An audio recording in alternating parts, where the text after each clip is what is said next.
after they dare venture. What is that falls. shot? It's Paper X in control. Lovely response. Oh my ready God. for it. And something in their That faces. is unreal. There I stand. He screams it at them. So today, I'm going to convince you that Phoenix is perhaps the most underrated agent in all of Valorant right now. And the way I'm going to do that is show you Paper X versus EDG and this giga banger of a map on Pearl here. We're going to start with round number 5, and really this game could be broken down into different phases. The first phase is this one, right? And this happened for the first 6 or 7 rounds, where basically both teams are just going to fight in A main. Where, you know, we've got 3 players here from Paper X on the defense side, we've got 4 players here from EDG, and they're just going to meet in the middle here somewhere and just fight at the very start of the round. And this happened a lot in these early rounds.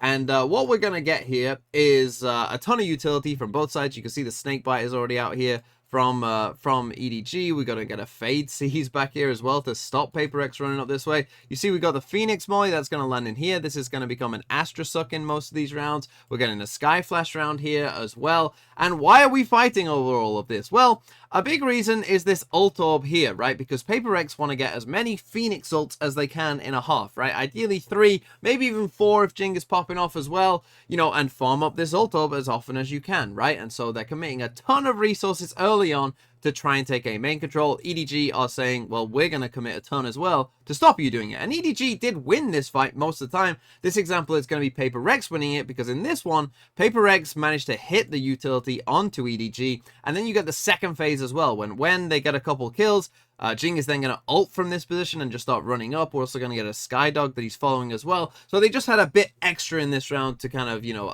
allow them to really win this round completely. Over on the other side of the map. I mean, almost like we're deciding the rounds on coin flips right at the bloody beginning. All that utility is far too good. Ult purchased and built up. Jing, he wants even more. Flash is great. It's fantastic. Everyone alive and kicking. It's over. Paper X, you know, when they play this composition, they do love to fight over that A main orb all the time for a variety of reasons. They can build up Jing's ult,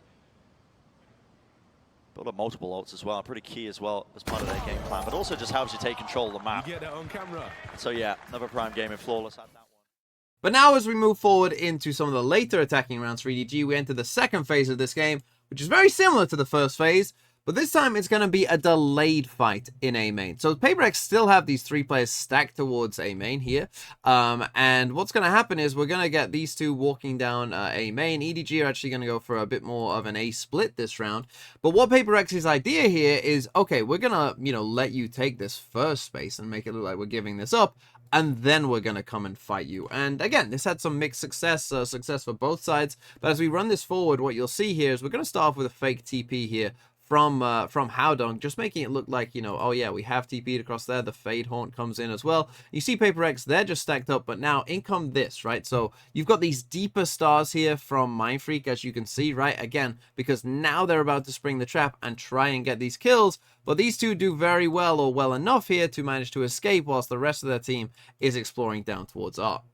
It's been a weird game to watch and observe here. Jing wants to have a go of it, re-clearing. Back out without a hold, blinded himself! If he didn't do that, I would have spotted him. Howdong! So these 2 players did very well there to just manage to escape. This is actually an eco as well here for EDG, so they're not favored to win this round, but take a look at what they've done, right? And there had been so much focus in this area. The Paper X just completely ignore the fact that these guys are going to end up going spawn, as you'll see in just a second. But Paper X aren't done, right? They saw players here, so they want to fight it still. And you'll see here, Jing ends up pushing up again, but again, pretty much the exact same thing is going to happen, where these guys manage to survive long enough, and crucially, the Spike here with nobody manages to escape, because if the Spike goes down, you know, the round is probably lost. But the Spike manages to escape. Okay, Howdong will die here, but again, you see the importance of just managing to stay alive, because it creates such a distraction that these 2 actually manage to walk all the way and spawn. They're going to get this free kill on Mindfreak as well. I'm watching them. Definitely have the guns here. Jing really wants to have another go Same at this. thing again. Same thing again. A lot of damage being done. At least this time the flash came from Howdong and not from Jing. Howdong is caught though. Look at the flank though, left Brent. out to dry. Look at all of this space that was gained through mid, back through waterfall. And so we go 1-for-1 in a very weird situation where Paper Rex have full control of A main, but now, especially because they've walked through spawn, EDG have full control of the back site, and their reaction here is very, very good, right? The spike is on its way. They're going to fade ult these guys. They're going to send a Viper's Pit in here towards A main, and then just try and hold the back site. Whilst, you know, the Viper's Pit tries to stop these guys here. We do get the Seekers coming out from Paper Rex, but it's not really enough. And as these players start to come across, they'll go for this Killjoy lockdown. But you'll see with that Killjoy lockdown, actually doesn't push them back far enough. It keeps them within the Viper's Pit. And so from that point, when Smoggy gets the kind of kill onto Forsaken, at that point, Paper Rex just have to go and save. Kang. Yeah. Look at the map for them. Here's a pit. Cuts off away that A main choke. Nightfall. Being used with the Seekers. Can't quite follow them as well for any sort of easy kills. The job is left up to Paper Rex to see if they can contain this. They gotta know players could be pushed into these positions, but EDG are just holding the site. Here's a lockdown. Any play in mind to try and push this one back. It's not the greatest lockdown in the world. There is some spots to play into. The pit won't be going down as a result of it. And yeah, catching onto Forsaken. And Entertainments doesn't look it. They are finding it hard to chew through. Yeah, this And a does decision not has to be look like a made, round. yeah. You have to give it up. And now we come to phase number 3, which is the first half of Paper Rex's attack side. And for this, they basically had the same ideas. It's a lot of A main focus. And we'll see it right here. They're just trying to avoid any Fade Horn early on just there. But you see, we're going for a 4-1 split down A early on again. And this really was a crucial round in this game. And this idea for Paper Rex didn't really go too well for them. And up until this point, you know, the B site had barely been touched like 16 rounds into the game. But what you're going to see here is we got something with his op just here, and he's actually going to manage to find the first kill. Now, they actually contact all the way kind of in and do manage to find the kill with this op. Howdong somehow manages to get 2 kills. I don't really understand how. And then you're going to see, and we'll talk about this a bit later, perhaps one of the only turned Phoenix flashes in this game, to be honest, where Kang is able to turn a flash, then get 1 stinger kill, and I have no idea how he kills Forsaken with a stinger on the second one, but he does manage to, and then something is left in this 3v1. And so this idea of this A main fight, EDG were committing quite a bit of players and resources to it themselves, and they were actually winning out on this fight, leading to a lot of rounds like this. Weaponry. It might be about to gift them one, to be honest, as well. He's walking right into 3 players who take contact. Tucked to the corner, nobody does. Here we go. It's instantaneous once more. Kang. Howdong had his back before eventually going down. Repositions now towards the back of the site. He wins that, really? All down to something. If he gets a pick, you might see him pop the Bladestorm and go for this. Jump spot. He's looking for it. Information. Something. Granted it, is he? Surely. Spotted. Dash forwards. Updraft. Overzealous. But then we'd enter phase number 4, and phase number 4 involved a lot of this. In fact, only this. Go B. Up to this point, the B site had barely been touched. But for the second half of Paper Rex's attack side, they just kept running it down B over and over again, and EDG had no answer. Now, what nobody's doing there out in the open as a fade on his own, I have no idea, you know, because what happens here is exactly what was always going to happen. I really have no idea what he's really thinking there. Jing just takes his head off, as you can see. But in this round, you will see again the Phoenix value as Paper Rex continue their run it down B strat. Which, you know, EDD tried different things. They tried, you know, having a lot of people there. They tried, you know, playing retake, all of that. None of it seemed to really work for them. But now what I want you to watch is we get into a 4v4 with Howdong there. We got the Astral coming across.